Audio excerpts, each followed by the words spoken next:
Welcome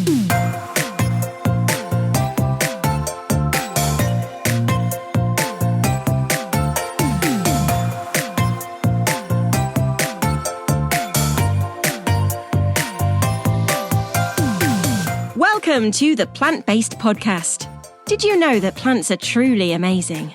Not only can you grow them and eat them, you can also wear them, drink them, nourish your skin with them, and so much more. Let Ellen and Michael inspire you to love plants as much as they do, as they chat with the movers and shakers in this wonderful plant-based world. So, let's dig in.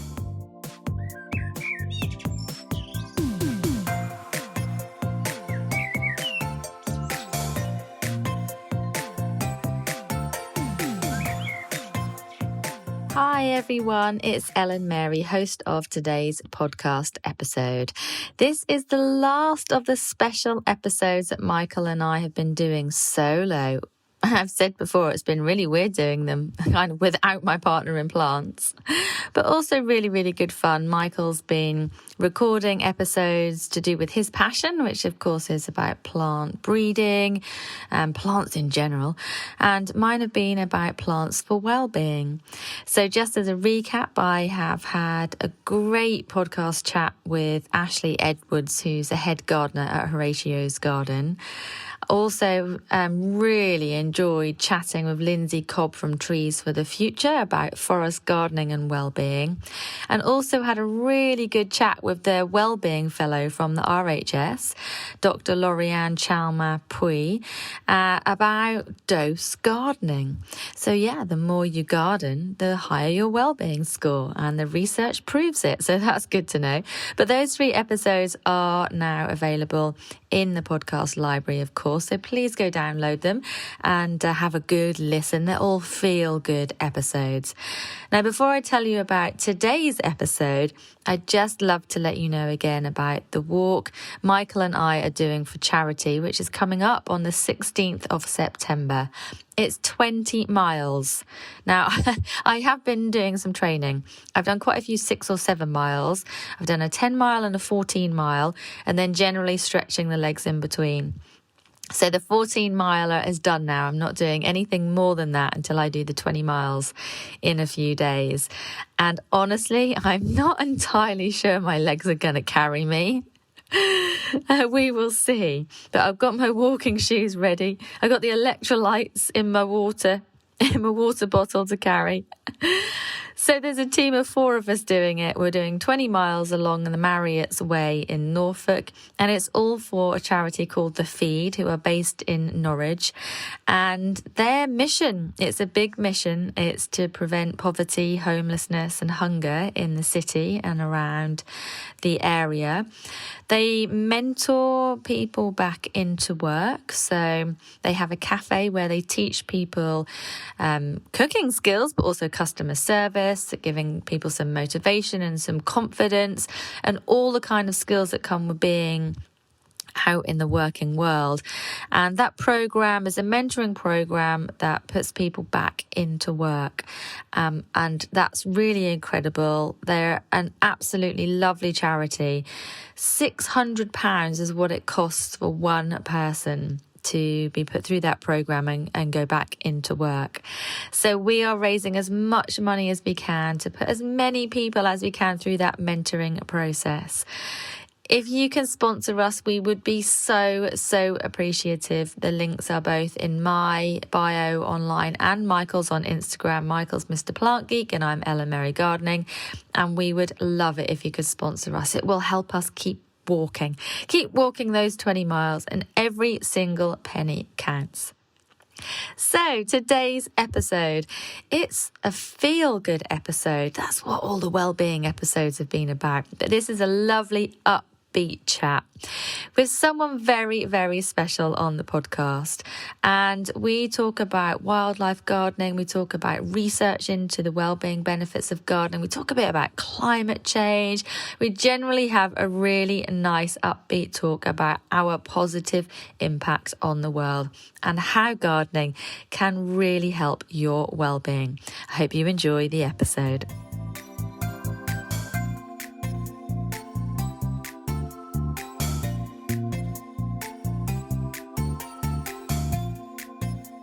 You are going to love today's guest on the podcast.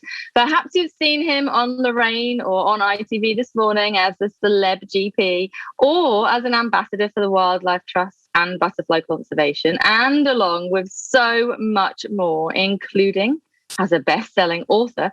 It's Dr Amir Khan, the garden-loving NHS doctor. Big welcome to the podcast. Hi, thank you for having me. I'm really excited. We are so pleased to have you on the podcast. But first of all, I'd love to set the scene for listeners so they know what's going on right now. We are obviously on Zoom, but you have a cardboard cutout of someone standing behind you. What's going on there? I do. It's Laura Tobin, who is the weather queen on Good Morning Britain. I'm actually in the Good Morning Britain studios. I've just done my segment. It's 8 a.m. I've done my segment on the telly, and now I've come over to do this. And we were just talking about morning people. I understand you're not a morning person. No, I am not. No, I've been awake since 3 a.m. So I am wide awake, and I'm on my 6th cup of coffee. So I'm good to go. Well, I love that. I'm pleased you're good to go for the podcast, but the mere thought of getting up at 3 a.m. in the morning just makes me feel very uneasy and unwell. I might have to call a doctor for that. So anyway, I'm glad that you are here. Thank you so much. I follow you on Instagram and I see all of your garden antics on there, and I love the photographs and just the kind of lovely, bright and breezy kind of get involved in nature thing that you have going on there. It is awesome. And to have someone, high profile doing all of that is so important as well for, getting the word out there. But first, let's just get listeners involved. Tell them all about you. When did you decide, first of all, that you wanted to be a doctor? Okay, so I've been a GP now for the best part of 12 years. I've been a doctor in the NHS for 17 years. And I guess, I was really envious of those people when I was at school, when they were really sure they wanted to do medicine or any kind of job that they were really sure about. And I was like, oh, I wish I really knew what I wanted to do. And with a little guidance from a very typical Asian mother, I ended up doing medicine. I actually wanted to be a vet, but she was having none of that. So I ended up in human medicine, and actually, you know what? I know they always say mums know best, but my mother did know best, because I haven't regretted my career choice. I didn't have one of those moments where I thought, right, the stories are generally like, oh, I nearly died and the doctor saved my life and I knew then I wanted to be a doctor just like them, or something like that. I've not got one of those stories. My mum made me do it and I don't regret it. I absolutely love that. From vet to human doctor. Yes. Like you said, it's still medicine, and mums generally do know best, and we might not like to admit it. Really, True. But they do, don't they? And it's funny what you said, that you didn't really know what you wanted to do. I didn't either. All I knew was that I really liked plants. And I've told this story a few times before, that I can remember going to see my careers teacher, and she had this big book that she opened up, and she said to me, "So, Ellen, what would you like to be?" And I said, "Well, I don't really know." And probably for the first time I'd ever admitted that I like plants. And I said, "Well, I like plants." And she said, and she looked through her list and she said, "Well, you could be a teacher or a nurse." Sounds like my mum. Yeah. I completely dismissive of what I just said. I was like, okay, fine. So anyway, there you go. But it's true. I love it when people really know what they want to do.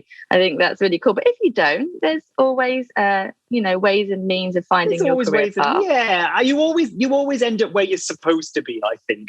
I love that. Don't stress if you don't know right now. It will happen. That is 100%.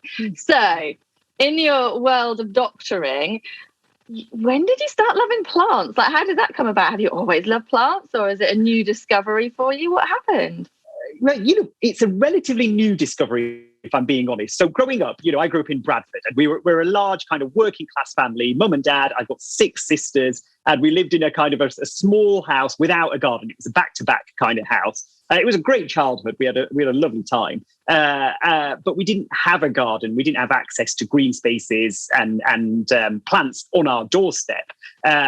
We would have to go out to find those kind of places, which is absolutely fine, and we did.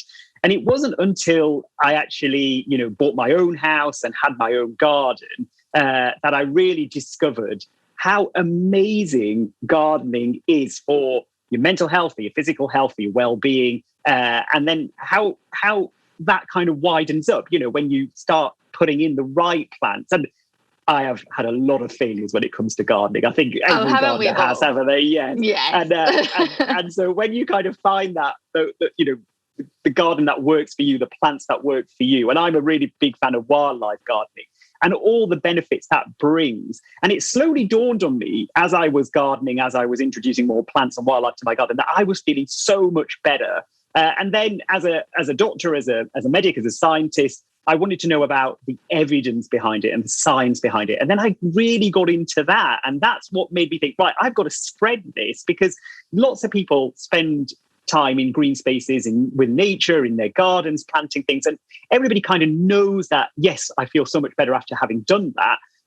But the whys, I think, people don't really know about, and the science behind it, and all those really interesting chemical reactions that are going on inside of you just while you're outside in the garden. I found fascinating. So why has nobody told me this before? And so now I just talk about it nonstop. Well, we love you talking about it nonstop. All us gardeners who just know how amazing it is, we love you talking about it nonstop. And like you, actually, I used to garden and just feel good. I'd go home and be like, oh, I feel like really good now. And I always used to say that after my careers teacher told me to be a teacher or a nurse, I ended up working in HR, and I took my gardening qualifications part-time and distance learning to begin with, before I actually then entered into the world of horticulture. But after a day of working in the office, and sometimes HR can be stressful, I would go to my allotment. And the only thing I could explain it made me feel like was that I was resetting for the next day. That's the only word I could think of at that time. I felt like that's the only thing that would allow me to clear my mind and get rid of all of the day's kind of troubles, if you like, and then be able to get up and go to work the next day. And I used to crave going to the allotment. And it was kind of after a few months of doing that I was then like, but why? Why does this make me feel like this? And that's when I started looking into the science behind it as well. So I love that you're there I can't even say the word, championing gardening for well-being. It's so important that someone like you is out there doing that, so thank you so much. Would love to know what your garden is like, though. What's your own garden like? Tell us about it. Okay, so I live in a kind of semi-rural village in Leeds, and I'm very lucky in that my garden, it's fairly enclosed. It's not a big garden by any stretch of the imagination. I would describe it as an average size garden, and it's got different segments in it. And so we've got a lawn, and then we've got borders, which I like to be very wild. Everything is very kind of insect friendly. We've got hedgehogs and foxes that come through the garden. So I've got to make sure that the garden is really friendly for them. And we get a badger every now and again, which is super exciting. And so we've got lots of, it's not a very tidy garden. So even though we have a segment of lawn that we let grow, the other part of the lawn is cut because I don't want the neighbours to fall out with me. So I've got to keep it. I've got to strike that balance between, it looks nice, it fits in with everyone else, but also it's nature friendly. And then I'm a huge, because I, like many gardeners, I've filled my borders up to the max. I'm like digging in, and then what you do, that thing where you go, oh, there's a space, and then you kind of dig it up, and then you think, no, actually something was planted there, and there's a million bulbs underneath that, so I shouldn't really dig that thing up. And you go, all right, can put that back up. So I've run out of garden space completely. So I'm now planting in pots everywhere. There are just pots of various plants, and it's amazing what does well in pots as long as you water them and feed them. I'm really, anything that really would go into the ground can do well in a pot. I'm finding, you might correct me on there, but I'm finding that generally works. And it's a very full garden, I would say. It's really, really full. I often get told off because there's no room to walk around anymore because we're always having to walk over pots and that kind of thing. But it is nice. And we've got trees in there. And we've got a pond, which is really good because it's full of frogs and newts. And so that's lovely to see. We have a lot of bird feeders up in the garden, which attract birds. And they, with all the wildlife planting and the trees, they love all of that because they have the shelter, and then they can come down and feed and then hide away if a sparrowhawk arrives, which it often does. It's really nice. I've got some raised beds where I've grown some carrots and onions, and I've grown potatoes in a pot, which are doing really well. It's a kind of a mix of everything. I just try everything. I think that's the key to gardening. Try it and see if it works. I absolutely love that. It sounds like a wildlife haven, which is incredible. And also, like, you look so happy when you talk about it.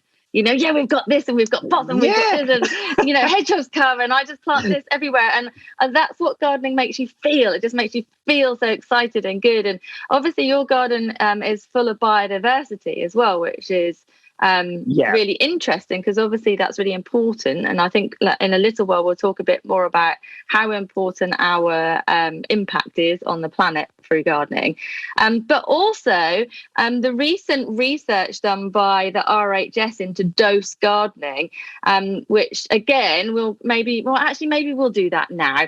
So the recent research into dose gardening, we had Dr Lauriane Chalmin-Puy on the podcast a few weeks ago, and she's the Wellbeing Fellow at the RHS who led this research.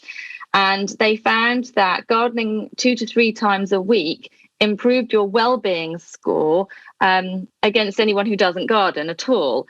But part of that research showed that the more biodiverse your gardening is, the higher your well-being score even more. So obviously, us feeling that connection with nature and sharing our space with all the incredible wildlife out there, it helps the planet and it helps people. Isn't that incredible?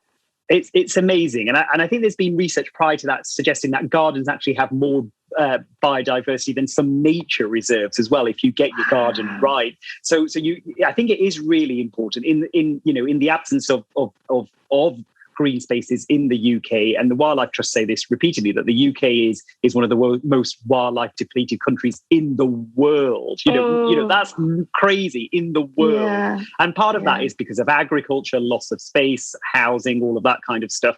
And so more and more our wildlife and biodiversity rely on our gardens. So this, I quite like the movement that these kind of tidy gardens are a little bit dated and out of fashion now, and wildlife gardening seems to be a really big thing. And the study is absolutely right. The science behind your well-being. I'm sure this has been talked about on your podcast before, but the stress hormones that we produce, cortisol, those lower when we're outside in green spaces in our gardens. Our happy brain chemicals, neurotransmitters, dopamine and serotonin, they go up when we're out in the garden and make us feel calmer and relaxed, and that reset feeling that you were talking about earlier. My favorite fact about plants, I think, and there are lots, but this is my favorite one, I think, is that they produce the chemical phytoncide. So the natural kind of antibacterial, antifungal chemicals that they produce to protect themselves, but because they produce so much of it, they release it into the air. And as you're walking past plants, you breathe these chemicals in, and they stimulate your own immune system to produce something called natural killer cells, which are part of your immune reaction to viruses. So they have antiviral properties. But actually, there's a big study going on in Japan at the moment to see whether they have anti-cancer properties. We know that they do, but how effective that is in reducing your risk of developing cancers. And I think that's amazing. Just by walking past a plant and breathing in its chemicals, you're doing wonders. And in this world now where, we're so conscious of our immune system, so conscious of viruses that are out there, you can do yourself just some good by breathing in plants. And I constantly get asked, what can I do to improve my immune system? What can I do to improve? That's like a big question now. And I talk about sleep and eating right and exercising and just being generally healthy. But now I also add in, when you are exercising outdoors, try and go to green spaces or spend time in your garden, because just breathing in those chemicals is really good for your immune system. Natural chemicals produced by plants. Chemicals always sounds a bit industrial, doesn't it? But natural things produced by plants. And that's my favourite fact about plants. I love that. Not only do they look good, but they can heal you as well. And of course, we've known that for forever, like using them medicinally is great, but to actually just be surrounded by them and to be able to breathe in their goodness as well, that's absolutely incredible. And don't you just think that there is so much more research to be done on this? There is so much more to find out. So much more. And I think, you will know this more than I do, but there are so many plants on the brink of extinction. I know there was a recent article out about magnolias, wasn't there? Native magnolias being risk of being extinct. So plants, as well as wildlife, now have to work for a living, really, don't they? They need to show us that they are useful to us for us to protect. That's a sad state of affairs, but that's the way things are. And so if we can prove that plants, wildlife, nature actually is beneficial to us as humans, because we are inherently selfish beings, aren't we? If it's good for us, we'll protect it. If it's not, we won't. And so we've got to keep pushing this research to protect our plants more than anything else. Yeah, I couldn't agree more. And actually, a lot of researchers and plant hunters travel the world looking for new species, and they often find some that are almost extinct anyway. And that means that there were probably so many millions of plants that we will never, ever know of because we would never have found them. And just a few years ago, there was a plant found, and I believe it was I'm thinking it was West Africa, and they named it Kindia Gangang, I think that was the name. And it was a new species. Researchers from Kew brought it back here to London, and they found that it has the possibility of fighting cancer just from this incredible tiny plant on the edge of a cliff. So there is so much to be found out, so much more research. I personally do believe that plants can cure every human illness, but we just have to discover what that is. But at the moment, while all of that's going on, which is an incredible career, by the way, anyone who's interested in getting into horticulture, can you imagine that? Traveling the world, plant hunting, incredible. But while that's going on, all the research here is obviously into those well-being benefits. Now, as a doctor in practice, you've, of course, just mentioned that you do, talking about people's health or stress issues. You maybe, do say, go for some walks, try and take in some green space. Have you seen that socially prescribing gardening has become a bit, more of a thing now? Because I literally cannot imagine my doctor ever saying that to me. I cannot imagine my doctor saying, Ellen, go and absorb some green space. You are right to say that, because not many doctors will say it, but there is a push for social prescribing, and specifically green prescribing within the NHS. Before the pandemic, it was really starting to take off, and there were pilot schemes being run in terms of green prescribing down south. The Wildlife Trusts, who I'm an ambassador for, were championing that as well. And lots of other wildlife charities were championing that because there's so much evidence. There's so much evidence that being outdoors in green spaces, if it's a garden, even if it's a balcony where you've got plants, any kind of green space really has beneficial effects for your mental health, as well as lots of physical benefits as well. But then unfortunately the pandemic hit and things stalled with the green prescribing. We are pushing for it again now, because one of the let's put this, quote unquote, beneficial things that we got out of the pandemic was people did connect with nature a little bit more, didn't they? Yeah. They seem to be forgetting that now that things are restrictions and stuff are easy. But we've got to remember that first lockdown when we were all outdoors, loving nature, loving green spaces. Remember that, people, before it's too late. And so there is a real push for green prescribing. And there are some very forward-thinking GPs who talk to their patients about nature, green spaces, gardening. We've got to remember that often when patients come and see their GPs, and certainly when they come and see us, they're in a very difficult position when they come and see me. Their mood is very, very low. They often have very dark thoughts, and we've got to work together. Green spaces might not be for everyone, and you can use it in conjunction with conventional medicine. You can use it on its own, depending on the patient in front of you and what is best for them, and you make that decision together.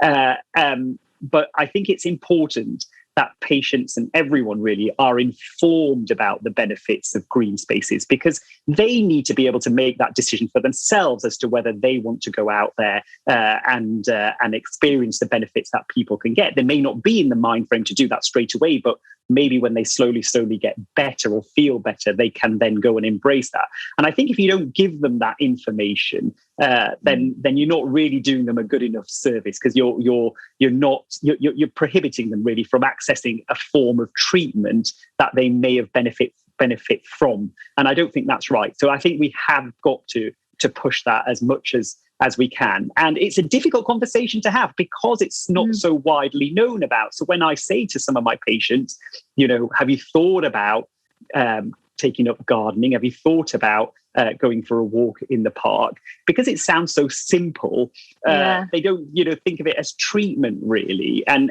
you've got to pitch it right. You've got to say it at the right time as well. So it's not for every consultation, but it certainly does help. And giving them the information will help. And the thing is about when you're out in green spaces and gardening, you're also exercising, and exercising is good for your mental health as well. So you get the kind of the double benefit of all of that, as well as kind of the natural light. Sunlight is really good for your sleep cycle, which is also good for your mood as well. So there's so many kind of add-on benefits that being outdoors, whether it's in your garden or whether it's outside, is really important. And I keep referring to outside and green spaces, and it that is very specific. There are lots of adverse health benefits to being outside in industrialized areas, in places by the road and all of that kind of stuff, which can have the opposite effect of what I talked about there, actively opposite. Being outdoors in industrialized, heavy polluted areas, busy roads, can actually be detrimental to your mental health. So when we talk about outside, we are talking specifically about green, blue kind of natural spaces, and that can be your garden as well. Oh, that's incredible. I hadn't really thought about it the other way around, about actually if you're in an industrial area or a busy area where there's high pollution. I mean, I know that that's not great for you, but I hadn't really kind of put the two together. I can tell I'm talking to a doctor now, that's for sure. I can talk to you about the adverse effects of air pollution, but also, what's important, the flip side of that, because the adverse effects of air pollution can be detrimental to your immune system. It can increase your risk of certain cancers. It can adversely affect your mental health. But the flip side of that is by planting more plants that mop up all those tiny particles, exactly. We can partially solve that problem through that. We also need to reduce our fossil fuel burning and all of that kind of stuff. But plants are part of the answer. Yeah, they are. They absolutely are part of the answer. I couldn't agree more. And it's just interesting, actually, how you put that. It makes you think. And here's me going, everyone should just go to a green space, go out, enjoy a garden if you can. If you don't have a garden, have a balcony, put some plants on your windowsill, house plants, whatever, just do it. But obviously, as a doctor, you're looking at this, from a scientific approach, evidence-based, and also actually, yes, gardening or green space prescribing, if you like, isn't for everybody. And I guess it could probably sound quite patronizing if you just say, have you been for a walk in the park? Yeah. Like that. Yeah. Do you know what I mean? That could sound really awful, couldn't it? No, it certainly can. And we have to be mindful of that. And it comes down to your communication skills and rapport and your relationship with that patient. And so it's really important to get that right. And the other thing to bear in mind, I work in inner city Bradford. I'm smack bang in a council estate. There aren't any green spaces around my area where I work for my patients. And that's a real problem, because if I say to them, okay, go to a green space, they will have to get a bus, maybe 2 buses to get there. And that isn't right. It isn't right, because the people who can benefit the most from green spaces are the people who have the least access to them. And that's been shown time and time again in studies. And I know we talk about certain amounts of time in green spaces and prescribing certain amounts of time, but I think we've got to be a bit looser with it. We've got to say to, any time in green space is better than no time at all. And what we've got to do, as well as talk about green spaces, is push those in charge, politicians, anyone who could make a difference, to bring green spaces to people who need it the most. Because these people often don't have gardens, don't have balconies, and don't have access to it. I'm very lucky. I've got a lovely garden. I live semi-rural. I'm very lucky. But I know, growing up, working class, I know what it's like not to have it. I didn't really understand it at the time, but now I do. And those people won't be getting any of the benefits that we get, and will be getting all those adverse, awful effects of industrialized inner city areas. That's interesting. And actually the key to what everything you're just saying there is that we have to lobby government and politicians, your local MPs, for more green space, for more community gardens. I mean, community gardens are an incredible place to go, especially if there isn't much outdoor space around high-rise buildings and such like. Community gardens, projects that are set up for you to feel kind of socially included. It can help loneliness as well. And there's many social and therapeutic horticultural projects that actually are run on community gardens too. So there's that. And then you look at, countries like Singapore, who have incredible green spaces. Every building that's newly put up has to have green areas. Why can we not do that here? Why can developers who put up these big housing estates, why can there not be more green space? Why, even in a city, when a new apartment block goes up, why can there not be a roof garden? There is absolutely no reason why we can't do that. So why aren't we doing it? Yeah, you're right. And I know a lot of charities were pushing with the environmental bill to get all of that included within planning bids, really. And I think that's what we really have to push for. There is always a balance, isn't there? And even though I am of a particular political mindset, but I also very much, I understand the balance needed between the economy and housing and affordable housing and all of that. I do get that. But the only way we're gonna, but we can't just focus on that as an excuse, I guess, to get rid of more and more of our green spaces. And we talk about kind of brownfield sites. Oh, it's acceptable to build on them. It's not acceptable to build on brownfield sites because there's still so much wildlife, nature in those sites that are in decline. So if we are going to do it, we've got to do it in conjunction with nature and wildlife, and that is good for the people who live there as well. And that's the key, isn't it? Really? Yeah.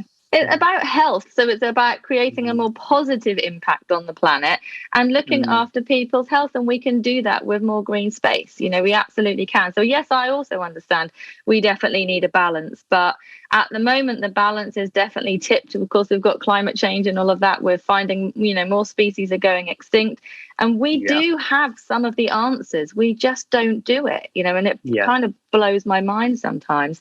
It makes you angry, doesn't it? I don't often get angry, but I see these things. I'm like, why are we so... Yeah. You don't even know the word for it. No, why are we so... I can't say the word. We'd have to beep you out. I know. I can't.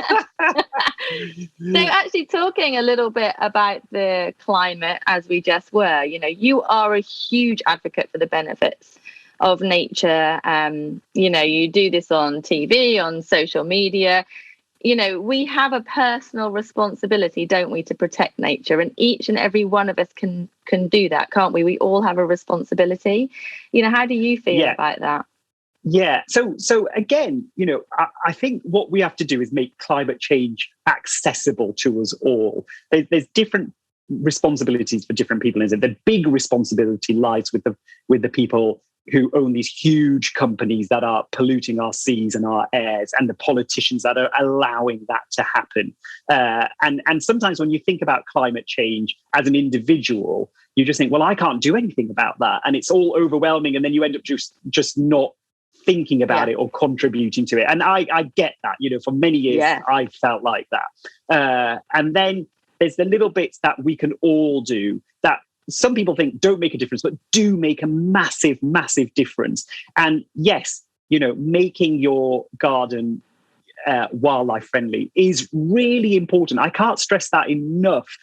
Having gorgeous borders and lovely borders to sit in is all very well and good. But actually, I promise you, and from experience, you get so much more joy from watching, looking out your window and seeing a hedgehog run across your garden, or a fox coming to the garden. Isn't it? Oh, it's so nice. Or watching the birds, and one thing often leads to another. If you've got insect-friendly plants, then they will bring in the larger insects and the birds, and then if you've got a pond, you've got all this lovely wildlife. All of that is really, really important for yourself, for the local wildlife, but it does also contribute to climate change, because you are then playing a role in those plants mopping up some of the air pollution that might be around your home, your street, and all of that kind of stuff.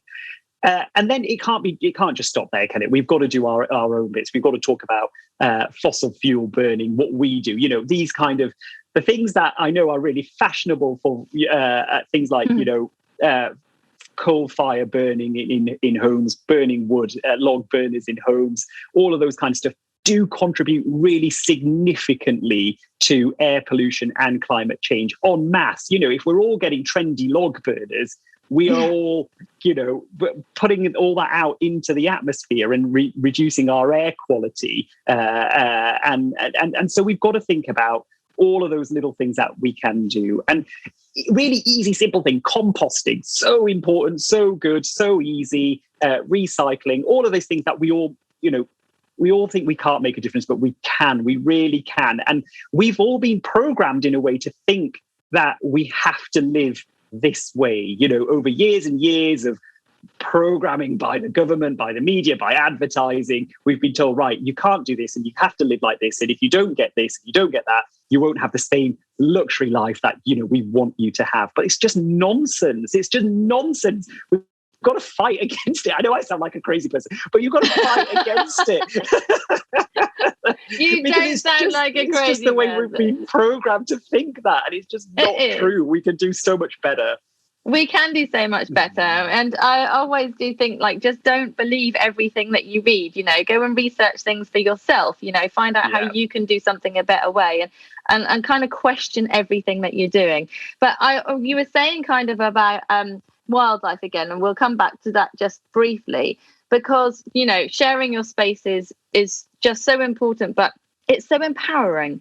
When you've planted, a shrub with berries on, and it looks pretty, and you look out your window and you're like, oh, I really love that. And then a bird comes and they're taking the berries, to feed. And you're like, oh, wow, I've just actually made a really big difference. You might think that one, it's only one bird, but for that one bird, you may well have changed its whole world. It's like if you've got one sunflower growing, and you think, oh, wow, that's really pretty, but it's only one sunflower, but there's a couple of bees on it. You've just changed the whole world for those bees. That's actually, your impact is so much greater than you can ever even really understand, just by doing a little outside.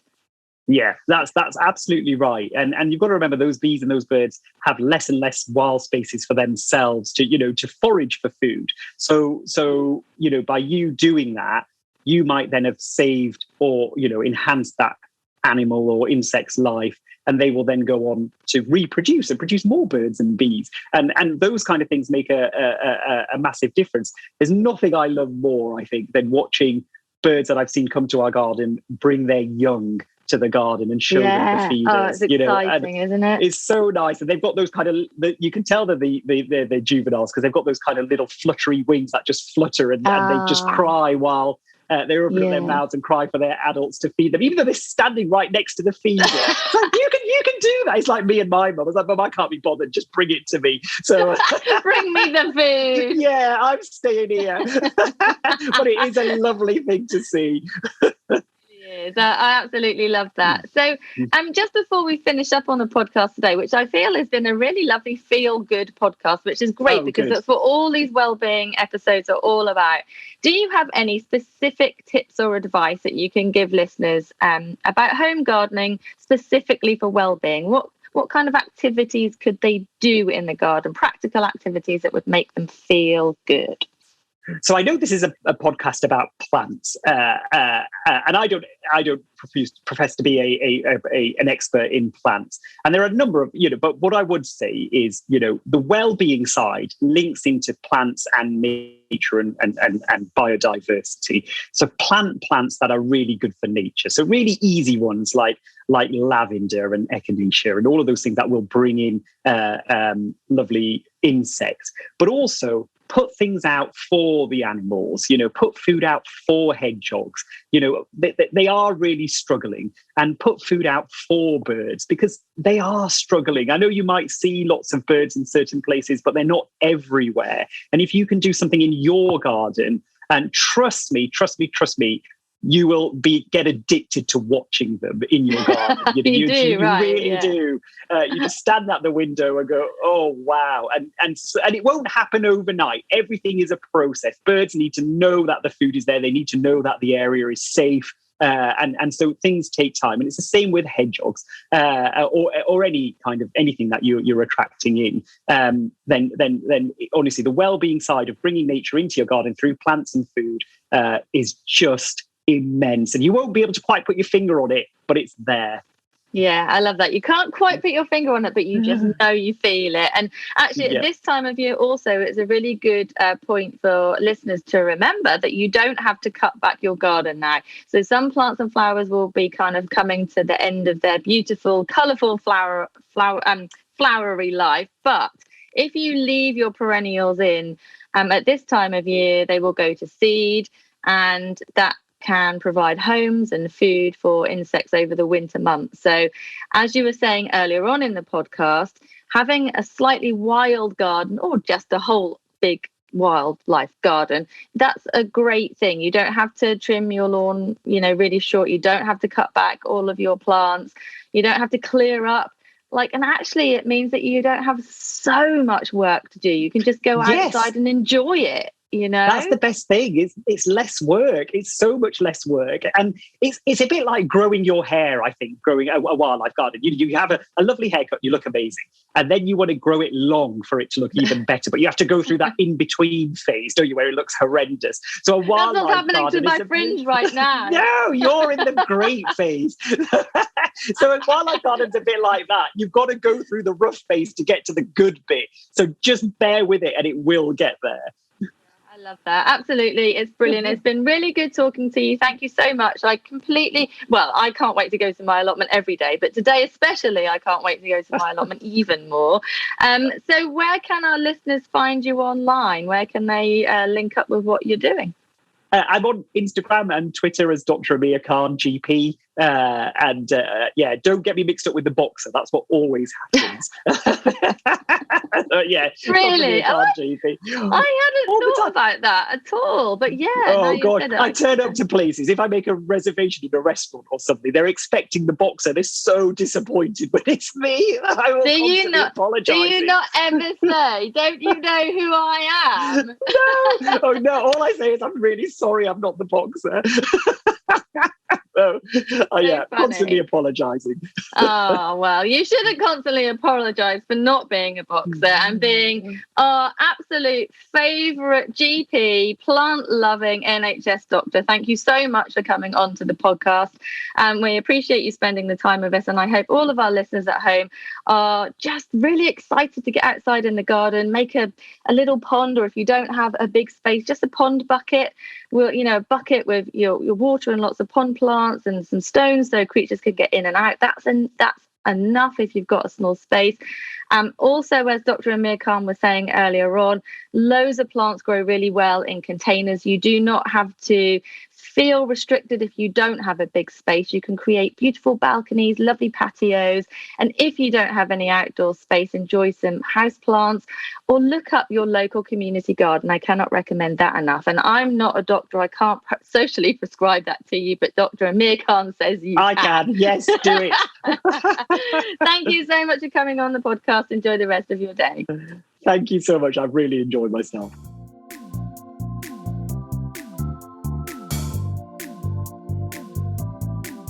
Are you bobbing? Ellen's talking to my dancing plant. Codiora calyx matorius. I grown it from seed. It's bobbing a little, but I don't know if it's like because I'm moving. So yeah, I think I've got a wobbly table, so I can never decide what is making it bob. But never mind. Anyway, well, we're tagging this gossip on the end of your Wellbeing special because it's the last one. Because next week is something cool. Series 5. Yeah. And we're starting off with new plants. Yeah. Well, actually, the first 2 episodes are all about new plants. Yeah. Because it's typically the season where seed catalogues drop on your map. People start kind of thinking ahead to the next year, kind of feeling inspired. And, of course, that's when all the trial grounds are open for us to go and look at all of these plants and talk to the buyers, the growers, the breeders. So it's a good insight into what happens behind the scenes before you even get to pick the plants that you're going to grow in the garden. And then we also, of course, speak to a breeder as well, which is really, really cool. Definitely. So, first week is Stuart, who's trials manager of All Colgraves. Then, next week, we talk to Laura, who's actually in the US working for the company as a breeder. Yeah, so cool. Very exciting stuff. So, I don't know why it surprises me, but we're on Series 5. It's like, oh my God, we're on Series 5. Yeah, Isn't that amazing? Cool, yeah. There's a lot of cool stuff. We've got new contributors coming up. We've got Joe Bahari doing DIY tips for outdoors. We've got August Garden, who's doing Growing Your Own cool. in her amazing floral energy. She looks great in blue as well. She sure does.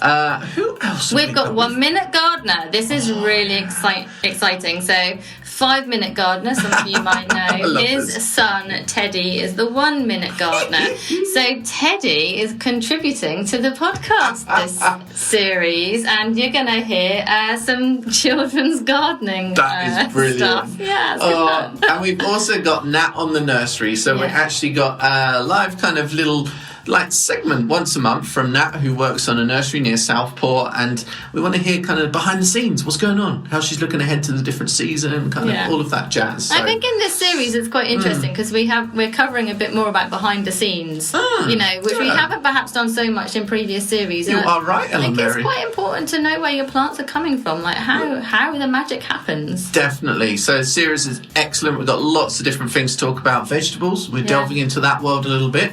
New ones, old ones as well. Ooh, what else we got? Manor house gardening. Oh, yes. Oh my God, that's really cool. Yeah. There's a lot. What we thought was a stately home is not even a stately home at all. It's merely a large manor house. It looks like a stately home to me. And plant hunters as well. Yeah, there's definitely. A lot. Oh, and of course, diets, plant-based diets that help your health. Too. Yeah, interesting. I'm excited. I'm really pumped. Also, what about what we're doing in between all of those episodes? Oh, you've forgotten about that. Yes, please still sponsor us for our walk. I call it 45,000 steps because I find steps easier to comprehend, Ellen Mary. Okay. Do you know what I mean? Because suddenly a mile, I can't see that, but I know, if I have a good day, I'll walk 10,000 steps. Do you know what I mean? So I'm just thinking of this as 4 good days of walking. Okay, that's a lot of walking. But I think when we used to be in New York, I think there were some days where we would walk maybe almost 30,000. So I think I was almost there. But the difference, Michael, is that you would be stopping and taking photographs and grabbing some food and da-da-da. Well, I might still do that when anyway. you're on a dedicated 20-mile walk, pretty much non-stop, but we are going to obviously stop to have some lunch, that's going to be quite tiring. I'm not worried. Like I said to you, I've walked through Costa Rica with wet boots. I've broken my toenails in India, Am I allowed? I'll be the one that fails, obviously. I allowed to say the word cocky on the podcast? Anyway, I think it'll be a pleasure. I think we'll have a really good fun day. I think on the other extreme, you're too worried. I'm actually not worried about it at all because I've been training, so I'm not worried. I'm worried for you, I've got a good cardio ability. So it's for the Feed, which is a charity who their mission is to stop poverty, hunger and homelessness in Norwich and around the city. They're an amazing charity doing really, really good things, and if you'd like to sponsor us, you can find the link in both of our bios. Yes, absolutely. And by the time you listen to Series 5, we will have done it. So we may or may not be horizontal. Are you going to be? So that's that. Yeah, join us then. I hope you enjoy it. Remember to leave us a 5-star review. Apple Podcast doesn't accept anything above under 4. So. Did you know? Try and con people into it each time. Thank you so much for listening. We're excited about Series 5. Or give us your feedback, social media at Plant Based Podcast. And as Michael said, when you've listened to the podcast and downloaded it, we would love your rating. Thank you so much for being listeners. And let's go get on with some planty stuff. Cool. Feet to the back.